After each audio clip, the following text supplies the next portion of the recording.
നമ്മുടെ രാജ്യത്തെ ക്രിമിനൽ നിയമങ്ങളുടെ കെട്ടും മട്ടും മാറി. കഴിഞ്ഞ ദിവസങ്ങളിലൊക്കെ മാധ്യമങ്ങളിൽ വന്ന വാർത്തയാണ്. ഇനി പഴയ നിയമങ്ങൾ, അതിനുശേഷം പുതിയ നിയമങ്ങൾ, ഇതൊക്കെയാണ് പറയുന്നത്. പക്ഷേ സാധാരണക്കാർക്ക് ഇതൊന്നും പെട്ടെന്ന് അങ്ങോട്ടും ഉൾക്കൊള്ളണമെന്നില്ല. എന്താണ് ഈ മാറ്റങ്ങൾ? മാറ്റങ്ങൾ പറയാം. അതിപ്പോൾ പ്രധാനപ്പെട്ട കാര്യമുണ്ട്. CPM-ൻ്റെ കേന്ദ്ര കമ്മിറ്റി കൂടിയിട്ട് ഈ നിയമങ്ങൾ നടപ്പാക്കരുതെന്ന് പറഞ്ഞു. ഈ പുതിയ നിയമങ്ങൾ നടപ്പാക്കരുതെന്നാണ് പറയുന്നത്. കേന്ദ്ര കമ്മിറ്റി വാർത്ത ഇന്ന് ദേശാഭിമാനി കണ്ടു. വലിയ വാർത്തയാണ് കൊടുത്തിരിക്കുന്നത്. നേരത്തെ തന്നെ മമതാ ബാനർജി എതിർപ്പ് പ്രകടിപ്പിച്ചു. പ്രതിപക്ഷത്തെ ചില കക്ഷികളും എതിർപ്പുണ്ടായിരുന്നു. അവർ പറയുന്നത് പാർലമെൻറ്റിൽ കാര്യമായി ചർച്ച ചെയ്യാതെയാണെന്നാണ്. പക്ഷേ ലോകസഭയിൽ 9 മണിക്കൂറും രാജ്യസഭയിൽ 7 മണിക്കൂറും ഇത് ചർച്ച ചെയ്തിരുന്നു. അതിനു മുമ്പ് തന്നെ ഇതിൻ്റെ ഒരു കരടൊക്കെ പബ്ലിക്കിന് ലഭ്യമായിരുന്നു. അപ്പോൾ വ്യാപകമായി പൊതുജനാഭിപ്രായം സ്വരൂപിച്ചിട്ടാണ് നിയമം നടപ്പാക്കിയത്. പക്ഷേ ഏറ്റവും പ്രധാനപ്പെട്ട കാര്യം, അപ്പോൾ ഇതിനെ എന്തുകൊണ്ട് പ്രതിപക്ഷം എതിർക്കുന്നു എന്നുള്ള ഒരു കാതലായ ചോദ്യമുണ്ട്. അത് ഞാൻ വിശദീകരിക്കുമ്പോൾ പ്രേക്ഷകർക്ക് സ്വമേധയാ മനസ്സിലാവും. പ്രതിപക്ഷം ഭയപ്പെടുന്ന ചില കാര്യങ്ങളുണ്ട്.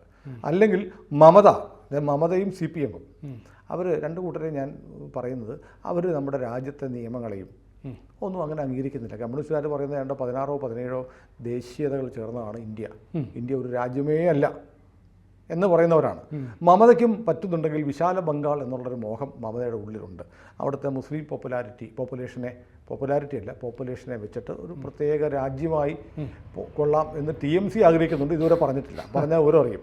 പക്ഷേ പറയും കാശ്മീർ ശാന്തമായപ്പോൾ ഇനി വലിയ തലവേദനയായി മാറാൻ പോകുന്ന ബംഗാളാണ്. അങ്ങനെയാണ് കാര്യങ്ങൾ പോയിക്കൊണ്ടിരിക്കുന്നത്. ഏതായാലും നമുക്ക് ഇതിനെക്കുറിച്ച് പ്രധാനപ്പെട്ട ഒരു കാര്യം പറയുന്നത്, 164 വർഷം പഴക്കമുള്ളതാണ് നമ്മുടെ പ്രധാനപ്പെട്ട ക്രിമിനൽ നിയമങ്ങൾ എന്നുള്ളത് നമുക്കറിയില്ല.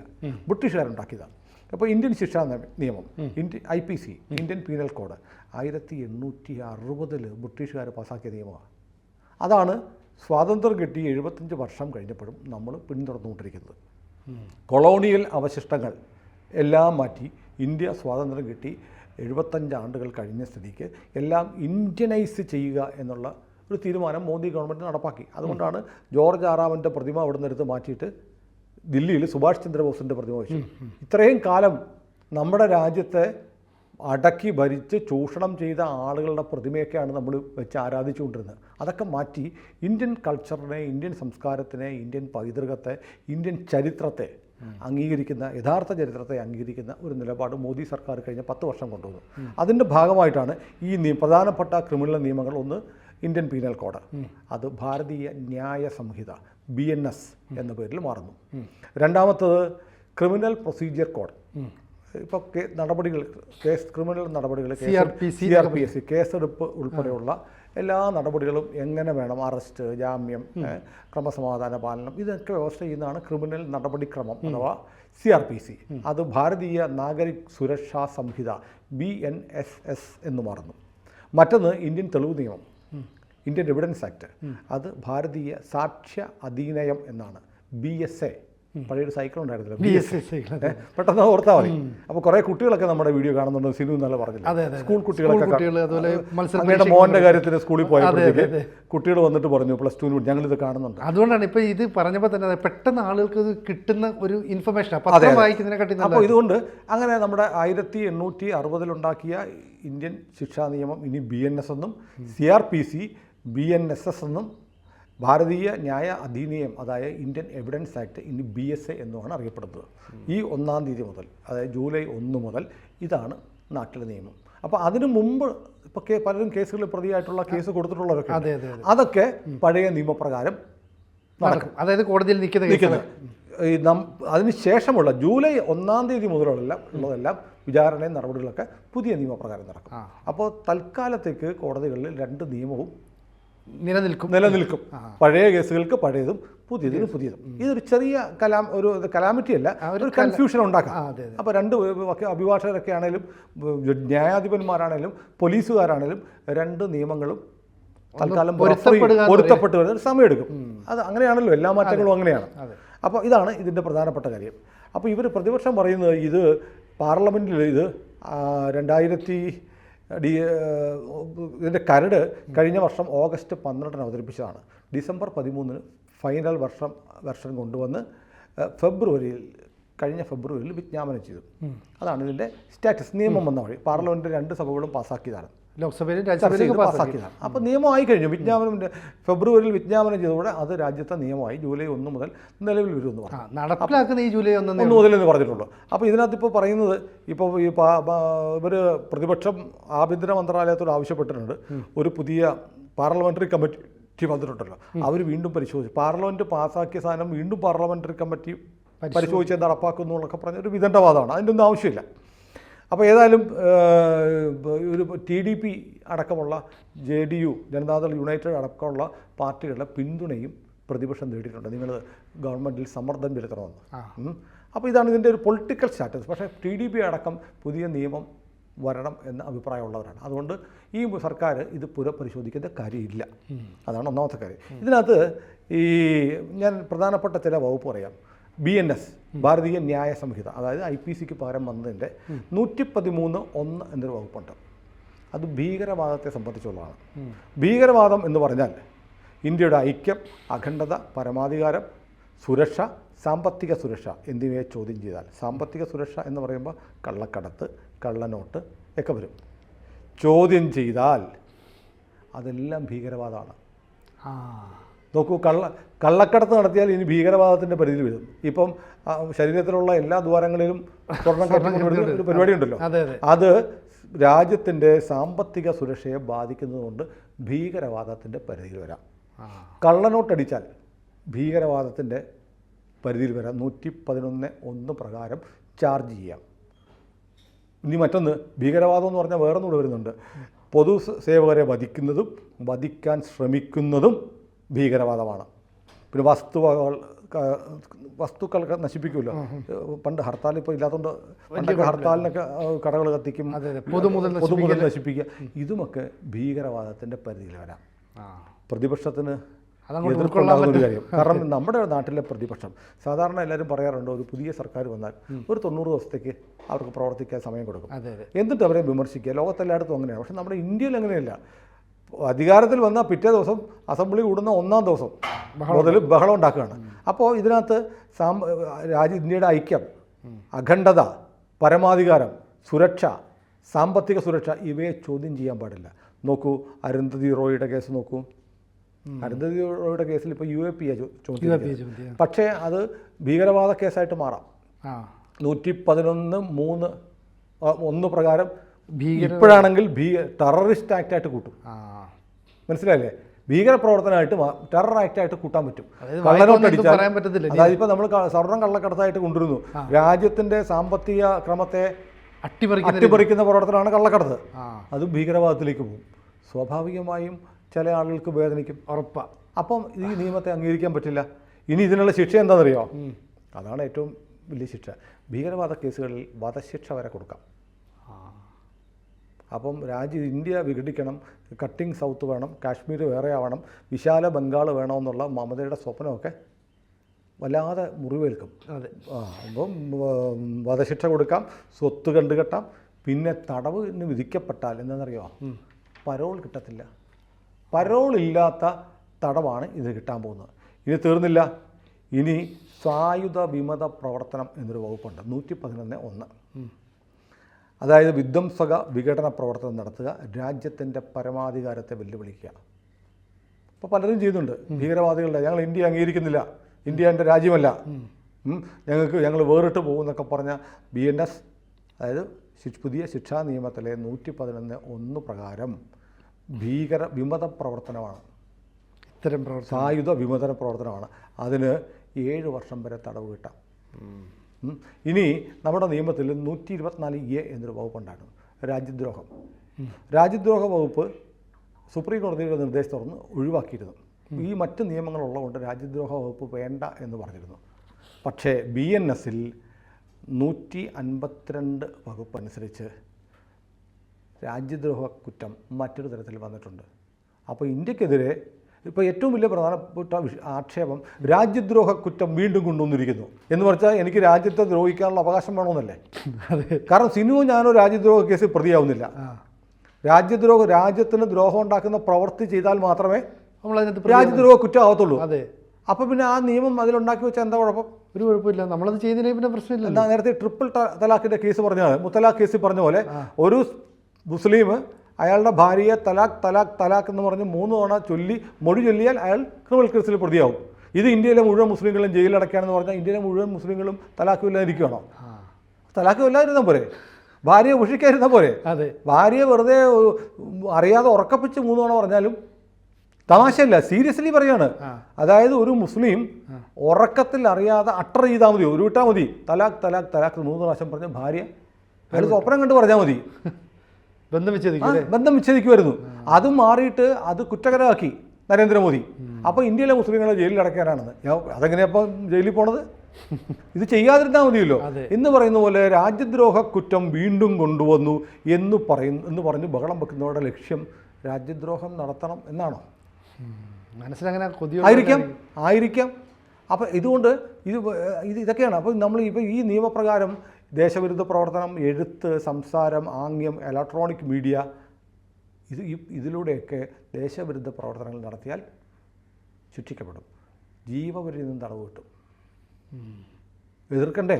അപ്പോൾ രാജ്യത്തെ ദ്രോഹിക്കാനും സായുധ കലാപം നടത്താനും ഭീകരവാദം നടത്താനുമുള്ള ഞങ്ങളുടെ അവകാശങ്ങൾ നിഷേധിക്കുന്ന നിയമമായതുകൊണ്ട് ഈ നിയമത്തെ ഞങ്ങൾ എതിർക്കും എന്നാണ് മമത പറയുന്നത്, CPM പറയുന്നത്.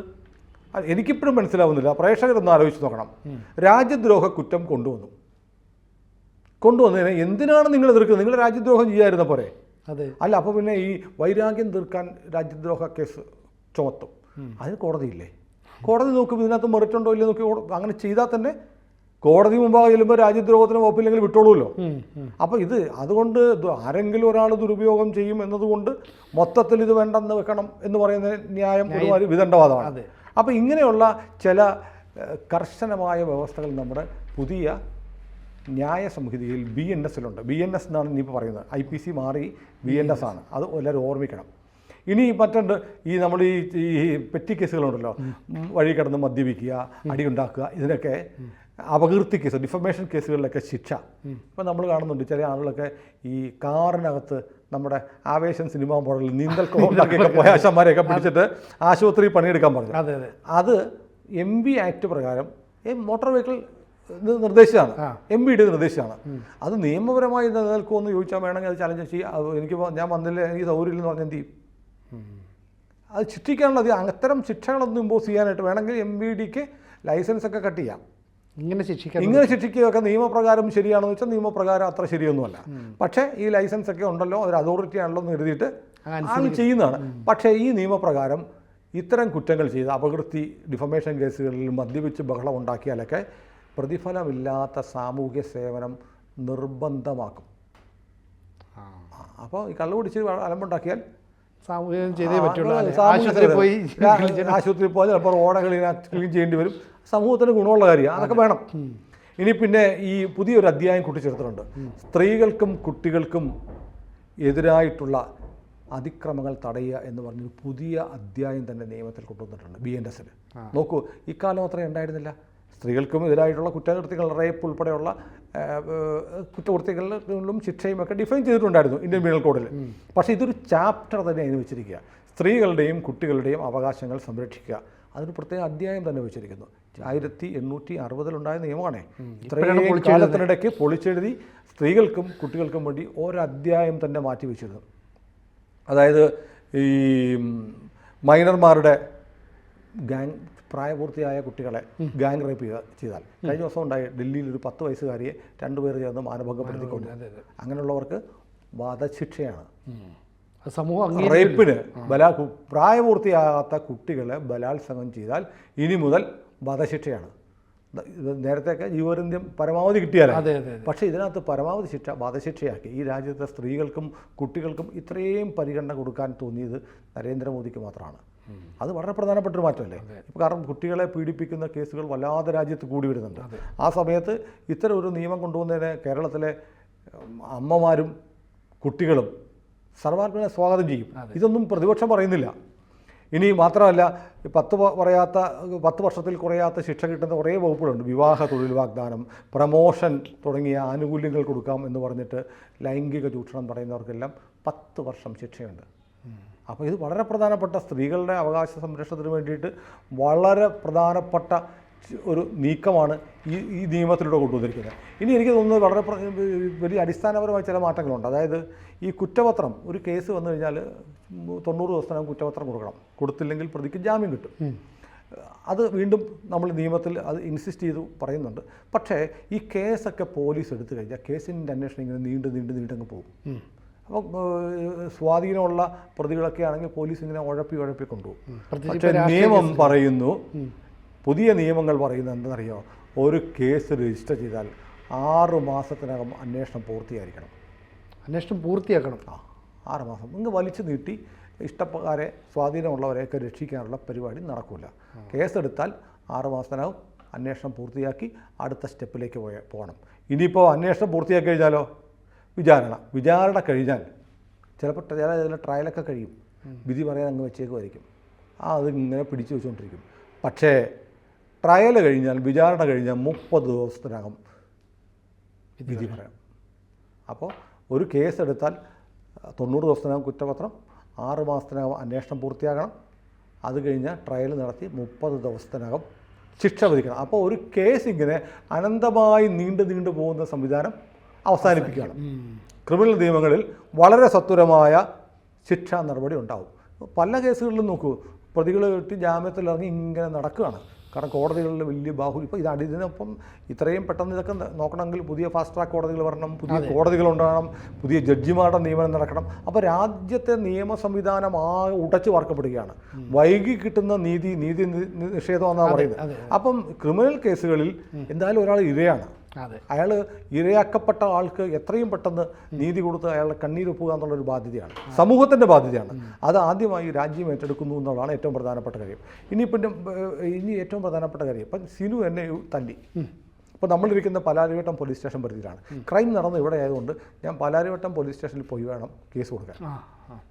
അതൊരു വലിയ ബുദ്ധിമുട്ടാണ്. ഇപ്പോൾ സിനുവിൻ്റെ വീട് കൊല്ലത്താണ്. പക്ഷേ സിനു വന്നിട്ട് ഇവിടുന്ന് എൻ്റെ അടിയും മേടിച്ചുകൊണ്ട്, സിനു എന്നെയാണ് തല്ലിയത് അല്ലേ? അങ്ങനെ ഉണ്ടെങ്കിൽ ഞാൻ ഇവിടുന്ന് അടിയും മേടിച്ചുകൊണ്ട് ഞാൻ അപ്പോൾ എനിക്ക് ഉടനെ കൊല്ലത്ത് പോകണം. ഞാൻ കൊല്ലത്ത് പോയി. പക്ഷെ എനിക്ക് കൊല്ലത്തെ പോലീസ് സ്റ്റേഷനിൽ പരാതി കൊടുക്കാം. 0 FIR എന്ന് പറയും. ഇതുവരെ കൊടുക്കാൻ പറ്റില്ലായിരുന്നു. എവിടെയാണോ ഉണ്ടായത് അവിടെ കൊടുക്കണമായിരുന്നു. അപ്പോൾ ഇത് 0 FIR ഇട്ട് ആ സാധനം അവിടെ നിന്ന് ഇങ്ങോട്ട് വന്ന കൺസേൺ പോലീസ് സ്റ്റേഷനിലേക്ക് ട്രാൻസ്ഫർ ചെയ്തോളും. അപ്പോൾ നമ്മൾ ചെയ്യേണ്ട ഓട്ടോമാറ്റിക്കലി അതവിടെ ചെയ്യും. അതായത് എലുക പറഞ്ഞ്, അതിർത്തി പറഞ്ഞ് തള്ളിവിടുന്ന പരിപാടി അവസാനിച്ചു. പിന്നെ ഇത് ഏറ്റവും പ്രധാനപ്പെട്ടത്, പണ്ട് ഈ ചെക്ക് കേസിൽ പോലും ചെക്ക് കേസ് കൊടുക്കുന്നത് തന്നെ പകവീട്ടാനാണ് ആണല്ലോ, ഉറപ്പാണ്. നമ്മൾ കാണുന്നത് അവൻ്റെ ഒരു പണി കൊടുത്തത്, അവൻ്റെ ഒരു ചെക്കൻ്റെ ഇരിപ്പുണ്ട്. എന്നിട്ട് ഈ ചെക്ക് കേസിൽ പോലും പോലീസ് അറസ്റ്റ് ചെയ്തുകൊണ്ട് പോകും. അപ്പോൾ പക്ഷേ എനിക്ക് തോന്നുന്നു ഇത് ഏറ്റവും കൂടുതൽ ഉപകാരമായിട്ട് വരുന്നത്, ഞാൻ പറയാൻ പോകുന്ന കാര്യം, ഈ കരുവന്നൂർ കേസിൽ പ്രതിയായിട്ടുള്ള CPM നേതാക്കന്മാർക്കായിരിക്കും. കാരണം ഈ നിയമത്തിലൊരു വ്യവസ്ഥയുണ്ട്, സാമ്പത്തിക കുറ്റവാളികളെ വിലങ്ങ് വെക്കരുത്. അപ്പോൾ CPM നേതാക്കന്മാർ അല്ലെങ്കിൽ വിലങ്ങ് വെച്ച് പോകേണ്ടി വന്നേനെ. സർക്കാർ പിന്നെ അവരുടെ ആയതുകൊണ്ട് കാര്യം. പക്ഷേ ED കൊണ്ടുപോയാലോ അല്ലെങ്കിൽ CBI കൊണ്ടുപോയാലോ വിലങ്ങ് വെക്കുമായിരുന്നു ചിലപ്പോൾ. ഇപ്പോൾ അത് ഒഴിവാക്കിയിട്ട് എന്ത് കട്ടം ഓട്ടിച്ചെടുത്താലും സാമ്പത്തിക കുറ്റമാണോ അതെനിക്ക് അതിനോട് യോജിപ്പില്ല. പിന്നെ വേറെ കാര്യമുണ്ട്, ഹാൻഡ് കഫ് വെക്കുക എന്നുള്ളത് നിയമവിരുദ്ധമാണെന്ന് സുപ്രീം കോടതി പല കേസുകളിലും പറഞ്ഞിട്ടുണ്ട്. ചില കേസുകളിൽ പ്രതി രക്ഷപ്പെടാനോ ആവുകയാണെങ്കിലോ ഒക്കെ ആണ് ഹാൻഡ് കഫ് വെക്കാമെന്ന് പറയുന്നത്. പക്ഷേ സാമ്പത്തിക കുറ്റങ്ങൾക്ക് കൈവിലങ്ങ് പാടില്ല എന്ന് പറയുന്നുണ്ട്. പിന്നെ അതായത് വധശിക്ഷയുണ്ടല്ലോ, വധശിക്ഷയ്ക്ക് ഇളവ് കൊടുക്കും. ഇന്ത്യയിലെ പ്രസിഡന്റിനും രാഷ്ട്രപതിക്കും ഗവർണർക്കും ഒക്കെ ശിക്ഷാ ഇളവ് നൽകാൻ, വധശിക്ഷ വിധിക്കപ്പെട്ടാൽ പോലും ശിക്ഷാ ഇളവ് കൊടുക്കാൻ പറ്റും. അതായത് ഒരാൾ വെറുതെ നിരപരാധിയാണെന്ന് പറഞ്ഞ് വിട്ടയക്കാം. പക്ഷെ വധശിക്ഷ കിട്ടിയ ഒരാളെ ഇനി മുതൽ അങ്ങനെ വിടാൻ പറ്റില്ല. വധശിക്ഷയ്ക്ക് വിധിക്കപ്പെട്ട ആൾക്ക് കൊടുക്കാവുന്ന ശിക്ഷാ ഇളവ് ജീവപര്യന്തം മാത്രമാണ്. അല്ല, വെറുതെ വിടാൻ പറ്റില്ല. ജീവപര്യന്തം ശിക്ഷിക്കപ്പെട്ട ഒരാളെ വെറുതെ വിടുകയാണെങ്കിൽ 7 വർഷത്തെ തടവ് കഴിഞ്ഞാൽ പറ്റുള്ളൂ. അപ്പോൾ പാരഡലിക് പവർ എന്ന് പറഞ്ഞൊരു സാധനം രാഷ്ട്രപതിക്കും ഗവർണർമാർക്കും, ഗവർണർമാർ അങ്ങനെ പ്രയോഗിക്കാറൊന്നുമില്ല. എൻ്റെ ഓർമ്മയിൽ കേട്ടിട്ട് ഗവർണർ ആർക്കെങ്കിലും ശിക്ഷയിളവ് നൽകി പാർഡൻ ചെയ്ത് വിട്ടതായിട്ട് ഞാൻ ഓർക്കുന്നില്ല. എനിക്ക് അറിഞ്ഞുകൂടാത്തത് കൊണ്ടായിരിക്കാം, നമ്മുടെ ശ്രദ്ധപ്പെടാത്തതായിരിക്കാം. പക്ഷേ രാഷ്ട്രപതി ചെയ്തിട്ടുണ്ട്. രാഷ്ട്രപതിയുടെ ആ അധികാരം കൂടി ഒന്ന് ലിമിറ്റ് ചെയ്തിട്ടുണ്ട്. ഒരാൾ ജീവപര്യന്തം തടവ് ശിക്ഷിക്കപ്പെട്ട ആൾ 7 വർഷം കഴിയാതെ ജയിലിൽ നിന്ന് പോകാൻ പറ്റില്ല. അത് കഴിഞ്ഞാൽ മാത്രമേ അത് പരിഗണിക്കാനേ പറ്റുള്ളൂ. അല്ലെങ്കിൽ ഇളവ് കൊടുത്താൽ പോലും ഈ ഒരു എന്നെ ഇപ്പോൾ ജീവപര്യന്തം ശിക്ഷിച്ചു, രാഷ്ട്രപതിക്ക് വേണമെങ്കിൽ എനിക്ക് തരാവുന്ന പരമാവധി ഇളവ് 7 വർഷം ആയിട്ട് ആ ശിക്ഷ ഇളവ് കൊടുക്കാം. അങ്ങനെ ശിക്ഷ ഇളവ് അങ്ങനെ കുറച്ചിട്ടുണ്ട്. അപ്പോൾ ഇങ്ങനെയുള്ള കുറേ നല്ല മാറ്റങ്ങൾ വന്നിട്ടുണ്ട്. പിന്നെ ഏറ്റവും പ്രധാനപ്പെട്ടതായിട്ട് എനിക്ക് തോന്നുന്നുണ്ടോ, എല്ലാ പോലീസിൻ്റെ അതിക്രമങ്ങൾ നമ്മൾ ഒരുപാട് കേൾക്കുന്നുണ്ട്. നമ്മുടെ വൈപ്പിനിലാണ് ഒരാളെ, ഒരു ശ്രീജിത്ത് എന്ന് പറഞ്ഞ ഒരാളെ പോലീസ് പിടിച്ചുകൊണ്ട് പോയി തല്ലിക്കൊന്നു. ആൾ മാറിക്കൊണ്ടുപോയതാ, ഓർക്കുന്നില്ലേ? അന്ന് ജില്ലാ സെക്രട്ടറി ആയിരുന്ന ഇപ്പോഴത്തെ മന്ത്രി രാജീവിനെതിരെയൊക്കെ വലിയ ആക്ഷേപമൊക്കെ ചില മാധ്യമങ്ങളിലൊക്കെ വന്നു. ആൾ മാറിക്കൊണ്ട് അതെ, ആൾ മാറി, പോലീസ് അറസ്റ്റ് ചെയ്തുകൊണ്ട് വേറെ ശ്രീജിത്തിനെ പിടിച്ചുകൊണ്ടുപോയി, ഒരു BJP കാരനായിട്ട് അയാളെ തല്ലിക്കൊന്നത്. ആ കേസറിയാം. അപ്പോൾ പക്ഷേ ഇപ്പോൾ പറയുന്നത് പോലീസ് നടത്തുന്ന എല്ലാ പരിശോധനകളും വീഡിയോയിൽ ചിത്രീകരിക്കണം. അത് നല്ലതല്ലേ? അതെ, പോലീസുകാർ നടത്തുന്ന എല്ലാ പരിശോധനകളും വീഡിയോ ചിത്രീകരണം നടത്തിയിരിക്കണം.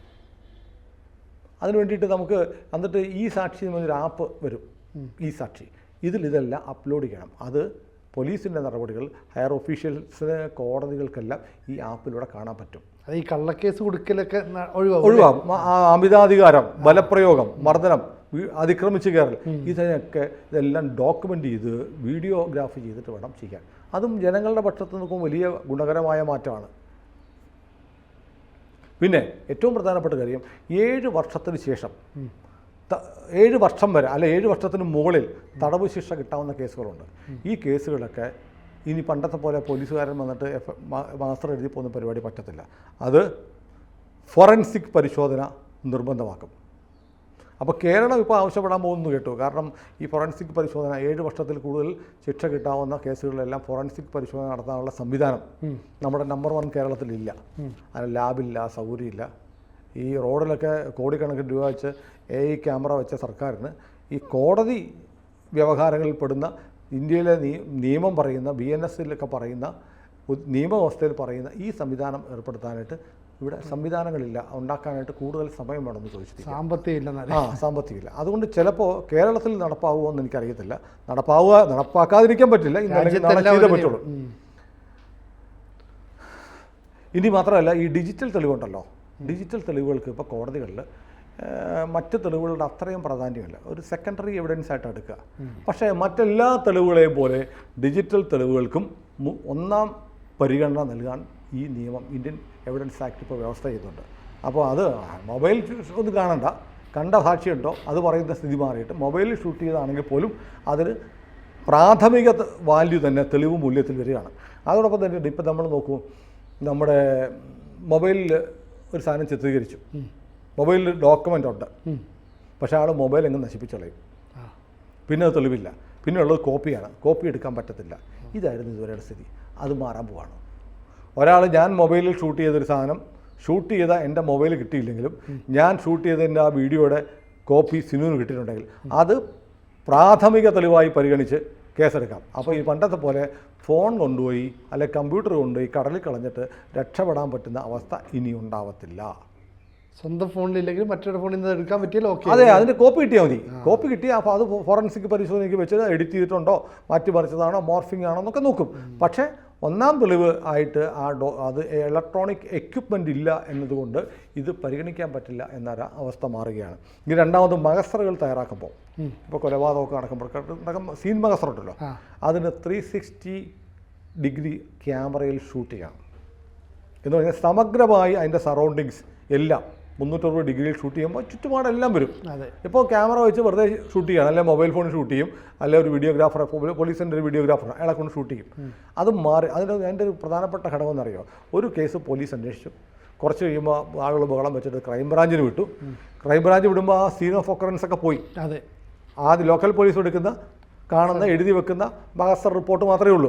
അത് വെച്ച് ക്രൈംബ്രാഞ്ച് എടുക്കുന്നു. ക്രൈംബ്രാഞ്ചിന് അന്വേഷണം വരും, കുറേ നാൾ അന്വേഷിക്കും, അത് പറ്റില്ല എന്ന് അവർ ഹൈക്കോടതിയിൽ പോയി. അപ്പോൾ CBI അന്വേഷണം മേടിക്കുക. CBI വരുമ്പോഴത്തേക്ക് ഇത് മൊത്തം കുളമായി മാറിയിട്ടുണ്ടാവും.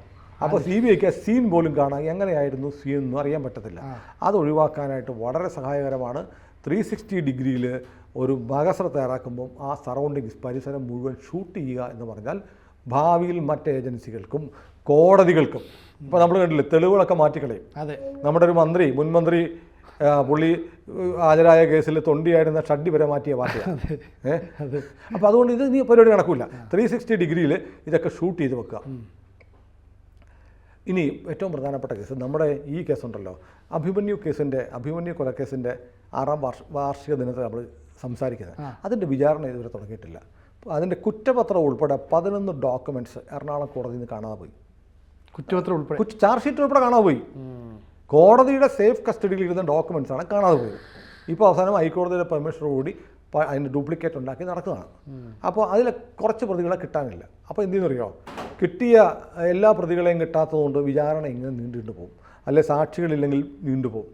അപ്പോൾ അതുകൊണ്ട് പ്രതി ഇല്ലെങ്കിലും ഞാനൊരു കേസ് പ്രതിയായിട്ട് ഞാൻ ഒളിവ് പോയി, വേറെ 2 പേര് പ്രതിയുണ്ട്, അത് നിൽക്കുകയാണ്. അപ്പോഴത്തേക്ക് എന്ത് ചെയ്യും? പ്രതി ഇല്ലാത്ത കാരണം എന്നെ ശിക്ഷിക്കാൻ പറ്റുന്നില്ല, വിചാരണ നീണ്ടുപോവാണ്. പക്ഷേ ഇനിയിപ്പോൾ വരെ സംഭവിക്കാൻ പ്രതി ഇല്ലെങ്കിലും വിചാരണ നടപടി നടക്കും. വിചാരണ അനന്തമായി നീട്ടിക്കൊണ്ടുപോകില്ല. പ്രതിയെ കിട്ടിയില്ല എന്നതുകൊണ്ട് വിചാരണ ഡ്രോപ്പ് ചെയ്ത് മാറ്റി വെക്കുന്ന സ്ഥിതി ഇല്ലാണ്ടാവും. ഇപ്പോൾ തന്നെ കിട്ടിയ പ്രതികളെ വിചാരണ ചെയ്ത് അവർക്ക് പ്രത്യേക കുറ്റപത്രം കൊടുത്ത് ട്രയൽ ചെയ്യുന്ന രീതിയൊക്കെ ഉണ്ട്. പക്ഷേ പ്രതിയെ കിട്ടിയില്ലെങ്കിലോ? കിട്ടിയില്ലാത്തതുകൊണ്ട് ആ കേസ് തീരണ്ടെന്നല്ല. ഏതൊരാൾക്കും ഒളിവിൽ പോയാൽ പിന്നെ കേസേ നടക്കത്തില്ല. കേസ് നടക്കുന്ന പ്രതിയെ കിട്ടാത്തതുകൊണ്ട് കേസ് നടക്കാത്ത എത്രയോ കേസുകൾ കോടതികളുണ്ട്. ആ സ്ഥിതി അനിശ്ചിതമായ അത് മാറുകയാണ്. പ്രതി അബ്സ്കോണ്ടിങ് ആണെങ്കിൽ പോലും വിചാരണ തുടരാനായിട്ട് നിയമം വ്യവസ്ഥ ചെയ്യുന്നു. ഇനി ഏറ്റവും പ്രധാനപ്പെട്ട ഒരു കാര്യം ഇവിടെ പറഞ്ഞിട്ട് നമുക്ക് ഒരു നട്ഷൽ ചെറിയ വിവരണം അവസാനിപ്പിക്കാം. നമുക്കറിയാം ഏറ്റവും വലിയത് നിക്ഷേപ തട്ടിപ്പ് കേസുകൾ നിരവധിയുണ്ട്. എല്ലാ ദിവസവും ഉണ്ട്. കഴിഞ്ഞ ദിവസം തന്നെ ED തിരുവല്ലയിലെ ഒരു PRD നിധി കമ്പനിയുടെ 28 കോടിയോ മറ്റോ അറ്റാച്ച് ചെയ്തു. കരുവന്നൂർ 112 കോടി ഇതുവരെ അറ്റാച്ച് ചെയ്തിട്ടുണ്ട്. അപ്പോൾ പക്ഷേ ഇതൊക്കെ പോലീസ് ക്രിമിനൽ കേസ് എടുക്കും. പിന്നെ ഈ സാമ്പത്തിക കുറ്റമാണല്ലോ ഈ സാധനത്തിന് പിന്നെ സിവിൽ കേസ് നടത്തണമായിരുന്നു. നരേന്ദ്രമോദി ഇലക്ഷന് മുമ്പ് പറഞ്ഞൊരു വാഗ്ദാനമാണ്, ഇങ്ങനെ തട്ടിപ്പിനിരയായ ആളുകളുടെ പണം തിരിച്ചു കൊടുക്കാൻ അവരിൽ നിന്ന് അന്വേഷണ ഏജൻസി പിടിച്ചെടുക്കുന്ന വസ്തുക്കൾ വിട്ടുകൊടുക്കുന്നതിനെക്കുറിച്ച് ആലോചിക്കും. അത് ഏതാണ്ട് ഫലപ്രദമായി ഇതിൽ വന്നിട്ടുണ്ട്. അതായത് നമ്മൾ അതിനു വേണ്ടിയിട്ട് സിവിൽ കേസ് കൊടുക്കണ്ട. സിവിൽ കേസ് കൊടുക്കാതെ ഒരു സാമ്പത്തിക നിക്ഷേപ തട്ടിപ്പ് കേസിൽ ക്രിമിനൽ കേസ് എടുത്തിട്ടുണ്ടെങ്കിൽ പ്രത്യേകം സിവിൽ കേസ് കൊടുക്കാതെ അതിൽ നിന്ന് കോമ്പൻസേഷൻ അവരുടെ സ്വത്ത് കണ്ടെത്തിയതിൽ നിന്ന് നഷ്ടം ഈടാക്കാനുള്ള വ്യവസ്ഥയും പുതിയ നിയമത്തിൽ വന്നിട്ടുണ്ട്. വലിയ മാറ്റമാണ്. ഇതാണ് പൊതുവിൽ ഈ നിയമത്തെക്കുറിച്ച് പറയാനുള്ളത്. എന്തുകൊണ്ട് നിയമം മാറ്റി എന്ന് പറഞ്ഞു? 164 വർഷം മുമ്പ് ബ്രിട്ടീഷുകാരുണ്ടാക്കിയതാണ്. പിന്നെ ഈ നിയമത്തിൻ്റെ പ്രധാനപ്പെട്ട ഫീച്ചേഴ്സ് പറഞ്ഞു. ഇതൊക്കെയാണ് നമ്മുടെ രാജ്യത്ത് പുതുതായി വരുന്ന നിയമം. പിന്നെ അതിൻ്റെ സൗകര്യം പരിഗണിച്ച് നിലവിലുണ്ടായിരുന്ന കേസുകൾ ജൂലൈ 1 മുമ്പുള്ള കേസുകൾ പഴയ നിയമപ്രകാരവും പുതിയ കേസുകൾ പുതിയ നിയമപ്രകാരമാണ് ഇനി നടക്കാൻ പോകുന്നത്. അപ്പം മാധ്യമങ്ങൾ ഇടപെട്ടാണ് ഇത് എന്തോ വലിയ കുഴപ്പമാണെന്ന് ആളുകളെ എഡ്യൂക്കേറ്റ് ചെയ്യുന്നില്ല. അതൊരു പക്ഷേ എനിക്ക് തോന്നുന്നത് സർക്കാരിനും കുറച്ചുകൂടെ എഫക്റ്റീവായിട്ട് നിയമം എന്തായിരുന്നു എന്നൊക്കെ പറഞ്ഞ് സാധാരണക്കാരിലേക്ക് മനസ്സിലാവും. ഒരു പത്രത്തിലൊക്കെ വലിയ പരസ്യം കൊടുക്കാമായിരുന്നു, അല്ലെങ്കിൽ തിയേറ്ററുകളിൽ പരസ്യം ചെയ്യാമായിരുന്നു, ചാനൽ പരസ്യം ചെയ്യാമായിരുന്നു. നിയമം മാറുന്നുണ്ട്, ഇന്ന് തന്നെയാണ് പുതിയ നിയമങ്ങൾ എന്നൊക്കെ ഒരു അവയർനെസ് കൊടുക്കാമായിരുന്നു. അത് സ്റ്റേറ്റിന് സംസ്ഥാന സർക്കാരിന് മാത്രമല്ല സർക്കാരിന് കുറച്ചുകൂടെ ഒരു എഡ്യൂക്കേറ്റ് ചെയ്യാമായിരുന്നു, ഒരു നിയമബോധവൽക്കരണം കൊടുക്കാമായിരുന്നു. ആ ഭാഗം നമുക്ക് അംഗീകരിക്കാം. പിന്നെ ഇത് വേറെ കാര്യമുണ്ട്, ഇത് സാധാരണക്കാരൻ ഒരു സാമാന്യപരം മതി. കാരണം ഒരു കേസ് വന്നാൽ സാധാരണക്കാരൻ വക്കീലന്മാരെ വെച്ചിട്ടല്ലേ ചെയ്യുന്നത്. നിയമവിദഗ്ധരുടെ ഉപദേശം തേടും, അവരുടെ അഡ്വൈസ് തേടിയിട്ടാണ് കാര്യങ്ങളൊക്കെ ചെയ്യുന്നത്. അപ്പോൾ അതുകൊണ്ട് എന്നാലും ഏകദേശം IPC 302 എന്നൊക്കെ പറഞ്ഞാൽ നമുക്കറിയാം. IPC 302 എന്ന് പറഞ്ഞാൽ കൊലക്കേസായിരുന്നു, കൊലപാതക ശ്രമം അല്ലേ. അതിനി തൊട്ട് BNS 103 പിന്നെ ഈ culpable homicide not amounting to murder, കുറ്റകരമല്ലാത്ത നരഹത്യ, വണ്ടി ഓടിച്ച് വണ്ടി തട്ടി ആൾ മരിക്കുക, അതൊക്കെ 106. പിന്നെ ഈ റേപ്പ് ഉണ്ടല്ലോ 375 376 എന്നൊക്കെ പറയുന്ന വകുപ്പ്, അത് ഇനിയിപ്പോൾ ഈ BNS പ്രകാരം സെക്ഷൻ 63. നമ്മൾ 375 റേപ്പ്, 376 അതിൻ്റെ ശിക്ഷ, ഇതൊക്കെയാണ് പറഞ്ഞുകൊണ്ടിരുന്നത്. അത് ഇപ്പം 63 BNS വകുപ്പ്. ഇതാണ് 302 എന്നുള്ളത് 103 ആവും, 304A എന്നുള്ളത് 106 ബലാത്സംഗ കേസുകൾ ഇനി സെക്ഷൻ 63. ഇങ്ങനെയുള്ള മാറ്റങ്ങളൊക്കെ വന്നിട്ടുണ്ട്. ഇതൊക്കെ വളരെ പെട്ടെന്ന് ആൾക്കും അതെ. ഏതായാലും ഇതാണ് ഈ നിയമമേഖലയിൽ ഉണ്ടാക്കിയത് നമ്മുടെ പ്രധാനപ്പെട്ട 3 നിയമങ്ങളിലും ഉണ്ടായിരിക്കുന്ന മാറ്റങ്ങൾ. ഇത് ഒരു സാമാന്യ ഒരുപാട്, ഇത് എക്സ്പേർട്ട് ഒപ്പീനിയൻ അല്ല, ഒരു സാമാന്യമായ നമ്മുടെ പ്രേക്ഷകർക്ക് പെട്ടെന്ന് കാര്യങ്ങൾ മനസ്സിലാക്കാൻ വേണ്ടിയിട്ട് ഒരു എഡ്യൂക്കേറ്റീവ് മോഡിൽ നമ്മൾ ചെയ്യുന്നൊരു വീഡിയോ ആണ്. അപ്പോൾ ഇത് നമ്മുടെ കുട്ടികളായിട്ടുള്ള ചെറുപ്പക്കാരുൾപ്പെടെ എല്ലാവർക്കും പ്രയോജനപ്പെടും തോന്നുന്നു. എല്ലാവർക്കും പ്രയോജനപ്പെടും. എല്ലാ പ്രായത്തിലുള്ളവർക്കും എന്താണ് ഈ മാറ്റം എന്നുള്ളത് കോംപ്ലിക്കേറ്റഡ് പത്രത്തിൽ വരുന്നതിനെക്കാട്ടി വളരെ സിമ്പിൾ ആയിട്ട് അത് മനസ്സിലായി കാണുന്നു. അതിൽ നമ്മൾ ഒരു ശ്രമം നമ്മൾ നടത്തിയിട്ടുണ്ട്. കൂടുതൽ എന്തെങ്കിലും സംശയങ്ങളുണ്ടെങ്കിൽ നമ്മുടെ മെസ്സേജ് ബോക്സിൽ ഇട്ടാൽ നമുക്ക് വേണമെങ്കിൽ അതിന് എക്സ്പെർട്ട് ഒപ്പീനിയൻ വേണം, TV ജിയോ ആരെങ്കിലും വെച്ചിട്ട് അല്ലെങ്കിൽ ഏതെങ്കിലും അഭിഭാഷകരെ കൊണ്ടുവന്നിട്ട് കൂടുതൽ സമഗ്രമായി അറിയണമെങ്കിൽ അതും നമുക്ക് ചെയ്യാം. അത് പ്രേക്ഷകർക്ക് വിട്ടുകൊടുക്കുന്നു. കൂടുതൽ വാർത്തകളും വിശേഷങ്ങളും നിങ്ങളിലേക്ക് എത്താൻ ABC മലയാളം സബ്സ്ക്രൈബ് ചെയ്യുക, ബെൽ ബട്ടണും അമർത്തുക.